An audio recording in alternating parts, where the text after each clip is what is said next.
all the points you're supposed to. Now they've had a bit of a break before Newcastle. Has that been ideal for you and the team? It's been fine. We took a couple of days off after the second game to get them refreshed again. We did a little bit of training and then we've built up to a normal Saturday or Friday game this week. So nothing different. Obviously it's important they rested as well because 2 games in 3 days is not ideal.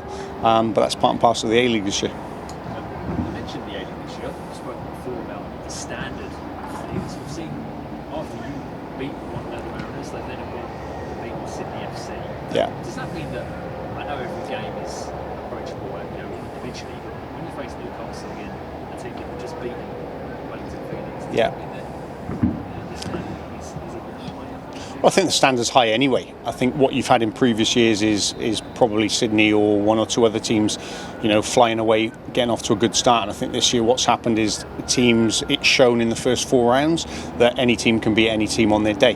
What it says to me is it shows a mentality of players, and it shows that if you don't turn up one day and you think you're just going to turn up and win a game of football, you're mistaken, because the league is so close, and that's what you want. That's what supporters want. That's what players want. They want all these games to be competitive, and it's very, very hard to predict who's going to win each weekend. The Newcastle Jets game a few weeks ago between yourselves and there was obviously a bit of a feisty affair given the off-field talking points going into it. Yeah. But now that they've got their first win of the season and they have been playing okay in games before that, does that make this an even tougher proposition for them?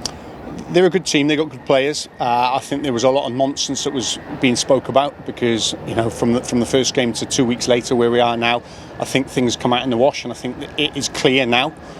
So the nonsense that I spoke about prior to that, everyone can see now. So, as I said, I don't air my dirty laundry in public, but it's in public now, and everyone can see part of the reason why I left. It's very clear, and it's the right decision. So they're a difficult team.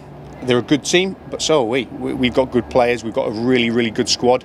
At the moment, it's making my job difficult to pick a team, which is what gives me plenty of options. So we'll look forward to the game. It's going to be a good game of football, which is what I want every week, and it's who performs on the day. One of those options is the Yeah. against the Mariners. How important is he? He's very important. All my attacking players are very important. I say this all the time to one of my common things I say to forward players is, would you prefer to play for an hour and have no goals or no chances, or would you prefer to play for 30 minutes when the games open up and have 2 chances? And some of them give me one answer, some of them give me another answer. Nikolai came on the other day after playing 70-odd minutes against Sydney and doing very well. Obviously, he missed a golden chance, responded with a 30-minute cameo against Central Coast when the game was open and was exceptional. Obviously got the winner from a team performance. So every individual has a role within the team. No one's more important than anyone else. I stress that team first mentality always comes first. And we'll go again this weekend. If you were to be really honest, Cole, where you're at the moment, you were top of the league up until the Mariners beat Sydney FC. Is this where you thought the team would be after 4 games, or what do you think? We're probably, what do you base it on is the question. I've got in my head, there's lots of thoughts that go on in my head of how you try and build a roster, build a team, and if you don't get results, people say, well, it's not quite worked or it's been a slow start. If you do get results, people have said that you fast-tracked more than you. I know where we are as a club. I've bought a couple of players through that door since I walked in that have helped that group, get to a level that I think they can. Still think we're not performing to our maximum levels at the moment. I still want to try and look at bringing 1 or 2 more in, and then I'll continue to give opportunities for young players. So are we where I thought we would be? Probably we're a little bit ahead of where I thought we would be, and that's credit to the players. They bought into what I want. They understand their roles and responsibilities within the tactical framework that I give them. But I want them to play. I want them to play with an enjoyment of freedom, smiles on their faces, and I think you see every day that they come to work a happy bunch, which is important, because if you go into work unhappy, you're unable to push them to boundaries probably that they've not been to before. Can you tell us the areas that you're thinking about maybe bringing a couple of players in? Yeah, obviously we have got flexibility on our roster. We probably have to look domestically. We know that. Obviously, Much is in quarantine at the moment. He's counting his days down now. I'm in regular contact with him, so he'll be a good addition to us. I think in the forward areas, I've got the ability to play Kawami and Brucey up there if I want. Young Ali Ogler's, also knocking on the door.